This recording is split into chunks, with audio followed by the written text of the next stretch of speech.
Hello, and welcome to this presentation, Getting Started with the CMA180 VOR Testing. In this presentation, we'll show how to configure VOR signal generation on a Rohde Schwarz CMA180 radio test set.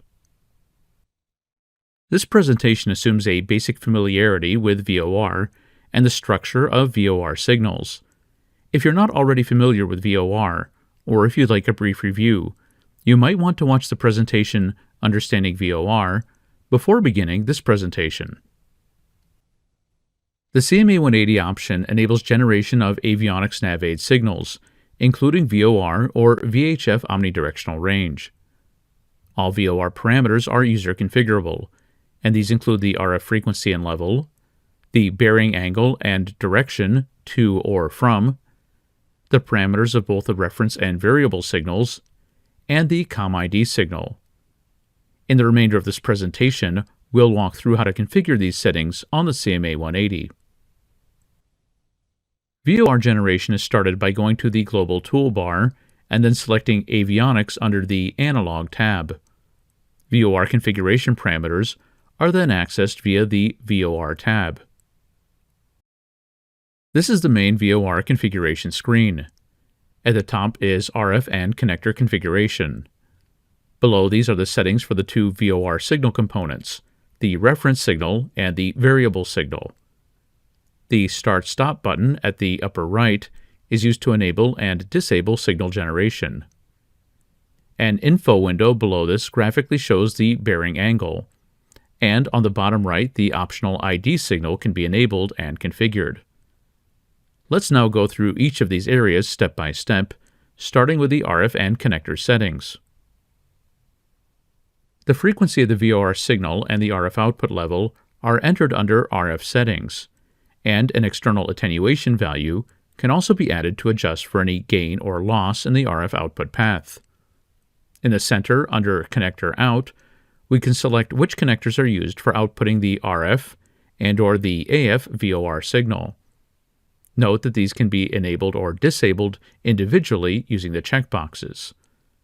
The level setting in units of volts is the level of the audio frequency signal.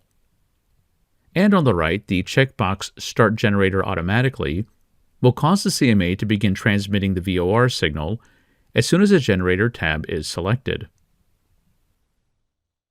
The lower portion of the screen consists of three sections, each corresponding to a component of the VOR signal: the reference signal, the variable signal, and the COM-ID signal. In most cases, these parameters should be left at their default values when simulating a realistic VOR signal. The only VOR parameters that are commonly changed during simulation or testing are the bearing angle and the ID signal. So let's look at both of these in a little more detail, starting with bearing angle. As you should already know, bearing angle is the phase difference between the reference and variable signals, and this difference defines the VOR radial. For example, if we wanted a signal that corresponds to being on the 8.5 radial, we would enter a bearing angle of 85 degrees. Note, however, that radials can be designated either as to or from. For example, this aircraft is on the 8.5 from radial because the angle from the VOR to the aircraft is 85 degrees. We could also express this as the angle to the VOR from the aircraft, in which case we would need to enter a bearing angle of 85 plus 180, or 265 degrees.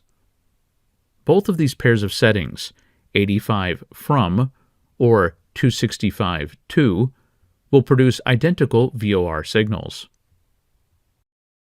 The final configuration parameter we'll look at is the COM-ID signal, which is used by pilots to ensure that they are tuned to the proper VOR station.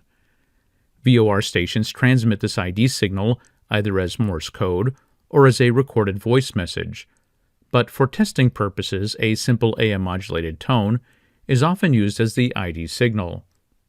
On the CMA180, the frequency of this tone and the modulation depth can also be configured. Enabling the ID signal will cause this tone to be heard when the VOR receiver is tuned to the nav aid frequency. Let's end with a brief summary. The Rohde Schwarz CMA180 radio test set can be used to generate both standard and customized VOR signals. This functionality requires the avionics signal generation option K180.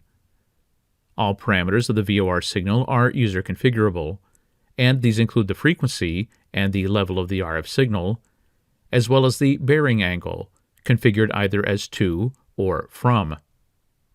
Although not normally needed for VOR signal generation, the individual components of the VOR signal can also be modified. These are the reference signal, the variable signal, and the optional COM-ID signal. This concludes our presentation, getting started with the CMA180 VOR testing. If you'd like to learn more about VOR, other navigational aids, or the CMA180 radio test set, please see the links in the video description. Thanks for watching. Please subscribe to our YouTube channel and visit us at rohde-schwarz.com.